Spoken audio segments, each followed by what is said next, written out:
Hi everyone, it's Curious Raven, day 6 of Octoberspook. This story is by Firelord, and it's called The Date. It was late at night when this all happened. I was walking home after I had just dropped my girl off at her house, after we just finished our date. I'm a 14-year-old boy, in case you were wondering, living in a small town in the middle of Montana.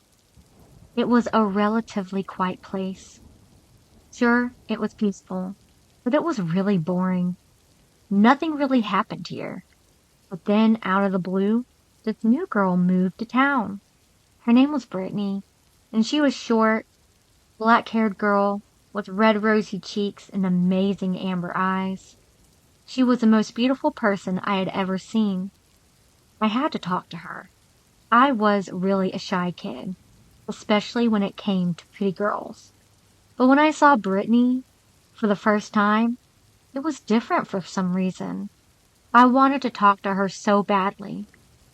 One day, I worked up the courage to talk to her. My heart was pounding in my chest, but I pushed myself not to back down. I opened up with a small joke, hoping to get her to laugh. I was nervous as hell, and it was a really stupid joke. But I guess it was funny to her because she laughed at it. Or she was being nice and trying to humor me. But whatever the case, it worked. After that, we started talking more. We were getting along really well for a while, and I had even started to hang out after school for a couple weeks now. I really liked this girl. I finally worked up the courage to ask her out on a date. I was so excited when she said yes. We settled on going to the movies for our first date that Saturday. I couldn't stop thinking about it all week. I was so nervous and so excited. The night of the date came around and everything was going great. We sat down in the theater, eating popcorn, and watched the film. She even rested her head on my shoulder. I was in heaven at that moment and couldn't be happier. After the movie was over, we exited the theater to see that it was late in the night. She said she was going to call her parents to come pick her up, but I offered to walk her home. You know, to be a gentleman, earn a few extra brownie points. I also wanted to spend more time with her. She happily agreed. The movie theater wasn't that far from her house, and neither was mine, so it was an easy walk for the both of us. We continued to talk all the way to her house, and I was liking this girl more and more. I honestly couldn't believe that this amazing girl was interested in me at all. Also, she liked almost everything I was into, and was a member of the soccer team. Soccer wasn't my favorite sport, but I think I have a reason to get into it now. We were now walking up the steps to her front porch, and just stood in the front of her door. I wanted to say something more, but I couldn't find the words. And I just stood there awkwardly. She thanked me for a great time. I was about to open her door when I finally spoke up. "Would you like to go out again sometime?" I asked nervously. I don't know why I was so nervous. Maybe it was just because this girl was so amazing and she couldn't want to hang out with me again. But she smiled at me and giggled. I would love to. She then stepped closer to me and kissed me on the lips. I was frozen where I stood. Of all the things to happen, this was the last thing I expected. I must have looked ridiculous, because as soon as she pulled away, she giggled again. It was the most beautiful sound I'd ever heard. She opened the door and wished me good night before disappearing behind it. All I could think about was that kiss. After what felt like forever, I finally walked down the stairs with the biggest grin on my face and began walking home.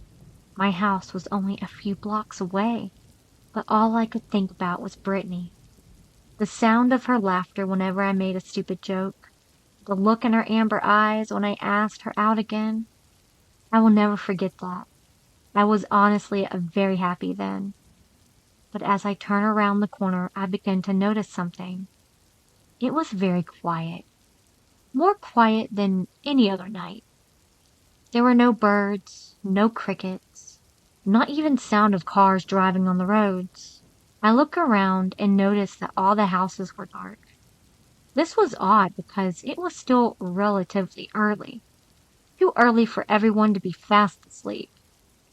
I was startled when the street light I was standing under began to flicker. For as long as I can remember, it never happened before. I tried to ignore it and continued walking towards my house, but it happened again. When I walked under another street light, then another, then another.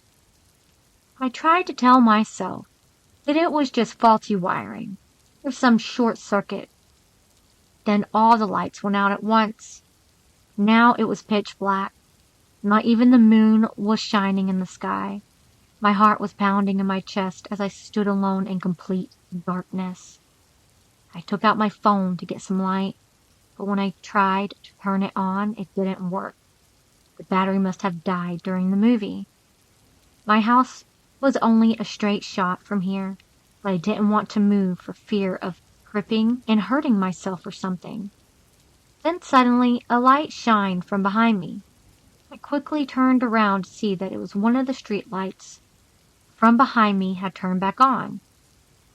It was about 3 street lights away from me, but it was dimly lit. But I was just happy to have some light again. However, when I turned around to head back down the street, I heard something from behind. It was footsteps, but not my footsteps. I turned back around, but didn't see anyone there. Nothing but that street light. I kept my eyes towards the light, but I still couldn't see anyone. I was about to turn back around when I finally saw something. A tall, black hooded figure had just stepped into the light. My blood turned to ice when I saw him. His hood was over his head, so I couldn't see his face. I wanted to turn away, but I couldn't move. I wanted to shout, but I couldn't speak. I was petrified. He was just standing there under the light. There was no possible way that he could see me in the darkness, but I could feel his eyes directly on me. Every fiber of my body was telling me to run, to get back home, where it's safe, but I still couldn't move. All I could do was stare back at him. My heart was beating faster and harder in my ears with every moment that passed. Still, he did not move. Then suddenly, he took off, sprinting towards me. I was finally able to gain some control in my body and took off towards my house. I ran as fast as my leg could carry me, as I could hear the sound of his feet right behind me. I looked back towards him and saw that he was even closer now, and he looked even taller. I wanted to scream, but my voice was still lost. All I could do was run.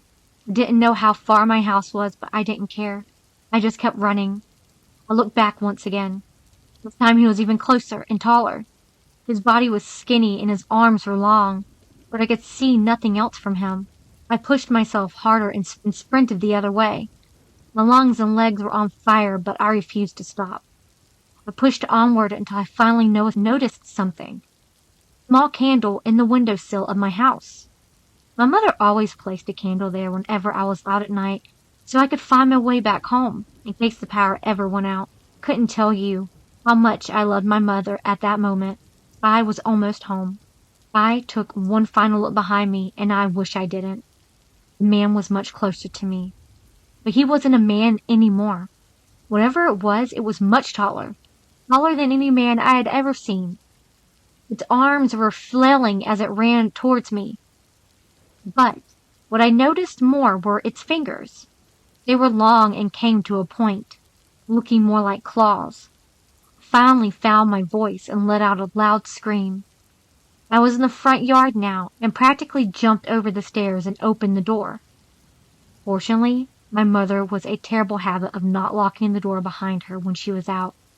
She said it was in case I ever forgot my keys. I would always tell her about how unsafe it was, but I couldn't be more grateful in that moment as I pushed the door open and slammed it shut behind me. I locked the door and pressed my back to it. I instinctively flipped the switch on and was welcomed by the warm light of my house. Finally feeling safe, I moved to the window to see if that creature was still out there. But what I saw were the lights from the streets. Even a few houses had their lights on. I looked around my living room, wondering what the hell just happened. Was it all just an hallucination? But from what? Maybe it was all just some sort of prank? A really good one. I then felt my phone vibrate in my pocket. I took it out to see it was a text from my mother. I had to step out for a bit. I'll be back soon. There's some pizza in the oven for you. I'll see you when I get home. Love, Mom. I was so confused. My phone wasn't working a minute ago. And now, here I was getting a text message from my mother? I was still out of breath from that whole ordeal. But I was home now and safe. I texted my mother to let her know I was at home now. But I didn't tell her anything else. How could I? I didn't believe it all myself. I tried to put the whole thing out of my mind as I went into the kitchen and grabbed myself a couple slices of pizza. After heating it in the microwave, I went upstairs into my room and turned on the TV. After what had just happened, I was in the mood for a nice calm movie. I put on my old favorite movie and ate my pizza in peace. When the movie was almost over, I heard my phone go off again. It was another text from my mom. Hey honey, could you give me a hand downstairs? I turned off the TV and headed downstairs. I called my mom's name. She never answered. I looked around the house, but she wasn't there. That's weird, thought to myself. Just texted me a minute ago. Suddenly, the lights went out, causing me to scream. It was pitch black now. I tried to find my way around the house as my eyes began to adjust. I noticed a small light. It was my mother's candle. But it wasn't in the windowsill. It was in the kitchen. Slowly made my way towards the candle, the memories of tonight's event flooding my memory. My heart was pounding fast with every step. I jumped when I felt my phone in my hand vibrate. It was another text from my mom. Sorry, honey, I'm going to be home a little late. Don't be up too late, dear. Love you, Mom. I stared at my phone in disbelief. I was about to ask her why she told me to come downstairs when she wasn't even home. But then I noticed something. The text message that she sent me wasn't there. But that was impossible. I didn't delete the message. I then received another text message. It was from Brittany. Had a lot of fun tonight. You did a lot better than the others, but I'm sorry to say that this is goodbye. I was dumbfounded. Did she just break up with me? I sent her a text message asking what she meant. When I hit send, that's when I noticed it. Just above her message to me was the text from Mom, asking me to come downstairs. My body froze when I heard the chime of a phone from behind me, but I dared not look. All I could do was stare at the lit candle in front of me. When I felt 4 long claws slowly grip my shoulder, I turned my head to see wide amber eyes